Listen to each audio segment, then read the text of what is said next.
All right, hey everybody, welcome back to the channel. This is Rob here at Smirking Gun Reviews, back to talk about more of Too Old to Die Young, the new Amazon, let's call it a series. It's more like 10 feature-length episode movies from Nicholas Winding REFN, the creator, director of Neon Demon, Only God Forgives, Drive. And full spoilers if you haven't seen this, it's volume 2, The Lovers.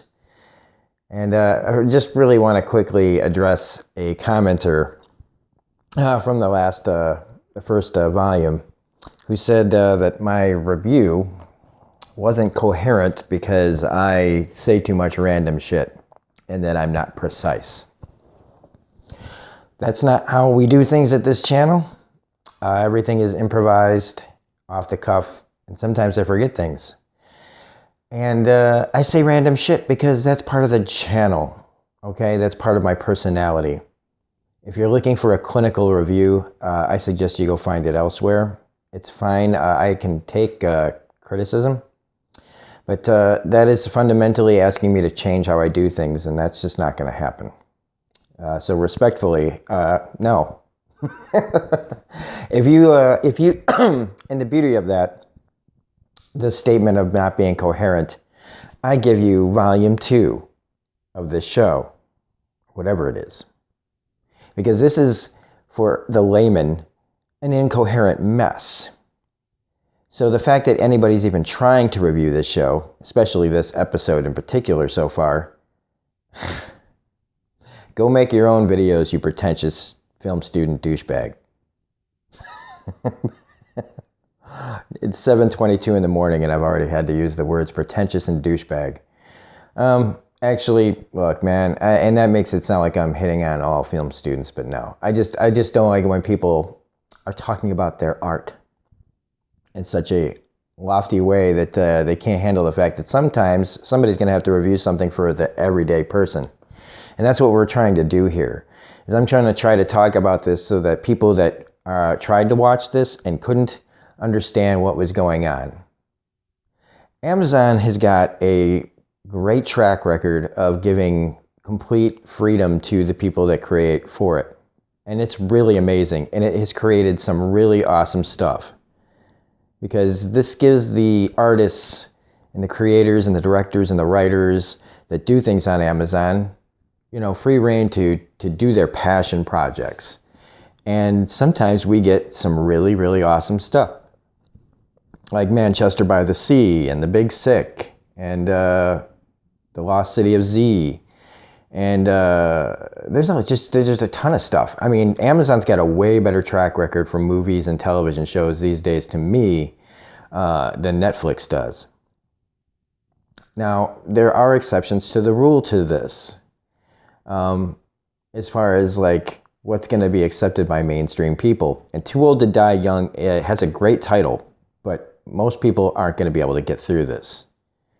Because in giving creative freedom to its directors and stuff like that, people like that, writers and all those, you're getting people that are doing their passion projects. And this feels like an auteur's big passion project. Like, the thing that if you could do, you'd do, but you didn't think anybody'd let you. Well, this is what it feels like Amazon has allowed Nicholas Winding to do. This feels like shit that he would be like, I'd never be able to get away with this anywhere else. And so he's going for it. So kudos to him for really going for it, because he really is going for full artistic, head up its ass, pretentious,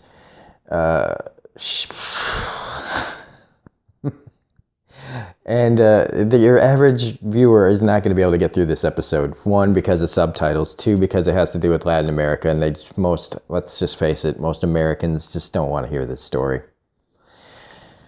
And it's done in such a long way, which I could appreciate in the first episode, but everything is that Tarantino kind of take, where you start on one end of the room and you very methodically and slowly go to the other end of the room, and back again.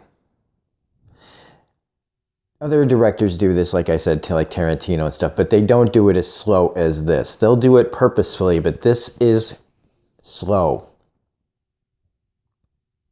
And while I could sit here and talk about how it's, you know, the loftiness of this storytelling and the artistic measure that's going into this and blah, blah, blah, really, when you strip this all down, it's a telenovela about a drug cartel that the matriarch is dying.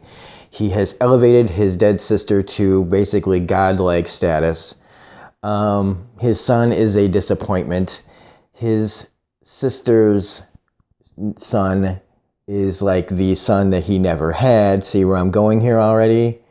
There's a younger girl that reminds the old man of his sister, who's also she's calling herself the High Priestess of Death because she appeared out of nowhere in the desert naked. Couldn't show us that scene, could you?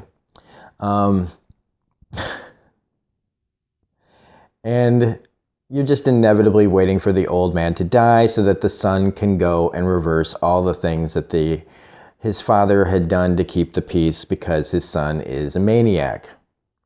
That's boiling it down to very simple things, because it tries to be and tell this, you know, big, epic, like very slowly paced story of whatever this is. So all those beats play out, but it's done very long, very dragged out, and boring. It's boring. Okay? Even me, I'm sitting there going, oh my God, I know where this is going. Just get there.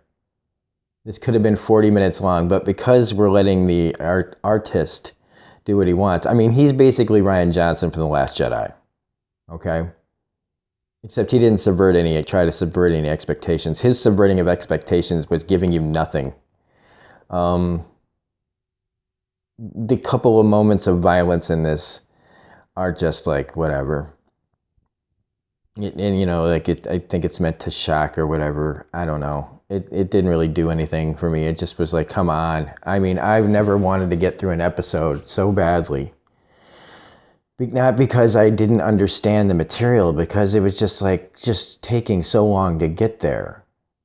There's slow burn, and then there's like, yeah, I get it. I get where you're going. Like, do we need a 20-minute scene where the guy is falling asleep in front of the table while everybody's waiting for him to eat? If it's a story, if you're trying to tell me and immerse me in the culture, fine. I'm immersed. I am up to my fucking eyeballs in the culture. I understand that they're showing respect to the old man up until the point he dies. So if he's not eating, you can't eat. If he's sleeping, you sit there until he gets up. That shit would never fly in America, thank Christ. And that's one thing I do appreciate, is the immersion of the culture in this episode. I do. Because it's like kind of like an anthropologist studying something that should have been long dead a long time ago. It's still the Old West down there. And it's amazing if you think about it, how there are people walking around out there with the mindset that these people have. Everywhere in the world there are people like this. And since it's not our reality, most of our reality, knowing that there are actually people out there behaving like this is crazy. And so much of this is just, it felt like uneasiness for the sake of uneasiness, uncomfortability for the sake of uncomfortability. And I didn't like any of the characters. I didn't care about any of these people. Same as like the first episode. Once you figured out that Miles Teller and his partner were just a couple of scumbags, it's like, yeah, okay, great. But they don't have the charm of a Tarantino script, which, you know, in and of itself says something about us. we want our scumbags to be interesting, because these people aren't interesting. And the guy that plays Jesus, I've seen pictures of him. He's not doing this in all the pictures. the permanent duck face, male duck face. It's ugly. And he just sits there looking like,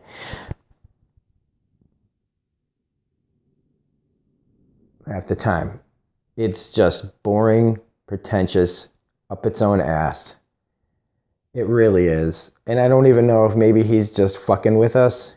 Like, let's just see how much I can put people through. I can take a lot. I might not watch the 3rd episode today. And I am really looking forward to John Hawkes joining the show. But this just, you can skip this episode probably. I don't know. I mean, once I see it all, I might tell you differently. I mean, I'm sure that, like, one of the things is that it is part of the journey, right? So anybody that's not listening anymore doesn't get to hear me talk about this, that this is part of the journey. It's unfortunate that it was this boring and this hard to follow for most people. You know, they're just going to be like, what is going on? Why is this happening? When is something going to happen? That's going to be the audience for this. And like I said in the 1st episode review, this isn't for everybody. And I don't even think this is for me. But I'm fascinated by where this is headed. I just want to see how far up its own ass this can actually get. But I hope it's good. I hope that it's the good kind of pretentious that I can handle and go, oh, okay, there was a point to all this. But I have a feeling there really won't be. And any kind of moral story that this is trying to tell is just being really, I don't know, it's doing its own thing. And that's great, right? Because we don't get a lot of original voices, people that are doing their own thing, taking the chance that a lot of people aren't going to get it. And that's fine. I think we do need it. And I think Amazon needs to continue to do things like this and keep letting creators do what they want. And then letting us decide if we want to watch it or not. And since you pay for the service, you know, you don't have to watch it. You can go watch the 5th season of Bosch or fucking whatever. There's a ton of stuff to watch on Amazon. And this is one of them. And if you want to watch it, great. If you don't, that's fine too. If you have the guts to actually watch this, let alone review it, more power to you. Otherwise, if you liked this review, please hit the like button, comment, share, subscribe, all that jazz. Otherwise, this is Robert Smirking Gun Review saying, hope episode 3 is better than this. Oh, and I do think that the vigilante they're talking about is probably Miles Teller's character, right? They keep hinting at it. And that was the only part of the episode I was like, oh, maybe we're going to cut away to something happening somewhere else. And I think that that's what's happening. I think they even say that it's a cop. So anyway, this is Robert Smirking Gun Review saying have a great day, and we will see you on the next video.